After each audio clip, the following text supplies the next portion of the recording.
So I do morning pages, but I do them a little bit differently than the way Julie Cameron prescribes. I developed this method while writing the show I wrote for Audible, 6 Sermons, starring Stephanie Hsu. I hadn't really tried morning pages before working on that project, and I gave them a shot to see what would happen. Now, the way morning pages are described in that book is as follows.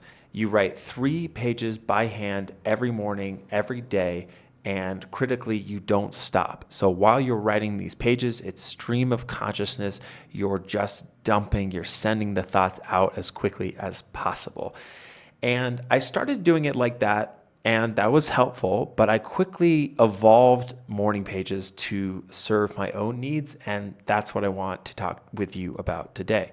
So if you look at my morning pages from that time or my morning pages today, I still do morning pages to this very day. They help a lot with my productivity. They're divided into 3 different parts. They start just kind of like Julie Cameron might recommend. I'm dumping, I'm decluttering, my coffee is cold, I woke up in the middle of the night because I was thinking about that insurance claim. But then I quickly grab my attention from this, like just sending it every which way, and put it someplace.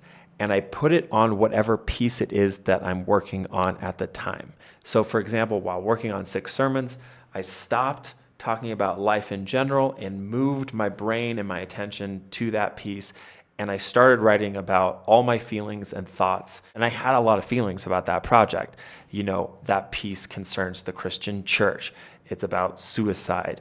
In a lot of ways, this piece was a sort of eulogy to a friend who died. I was processing my grief, and I had a lot of anxiety that you do see in morning pages. Am I doing right by these difficult subject matters? Am I being true?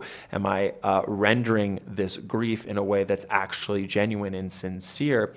And so the morning pages served as this way to process, served as this way to get into my unconscious, but they were concerning the task at hand, which was to write that show. The third part of my morning pages then evolved into the actual story, problem solving or brainstorming. I'm done writing about my personal life. I'm done writing about my feelings as a person and an artist in relation to the piece. And now I'm talking about the piece. Pastor Alexis, that's Stephanie Hsu's character. You know, in this opening scene, do we see her flaws clearly enough? Does the audience meet her in such a way that they understand the emotional journey that she's going to go on? Nathaniel, the villain, am I clearly articulating his needs enough? Am I making him a person, a human, even though he's a villain? I was writing about these things. I was like, okay, I'm really worried that he's really two-dimensional. But I started coming up with solutions on the page, and I'm still riffing. I'm still in prose. This 6 Sermons is scripted. So, I'm still kind of in this like brainstorming mode.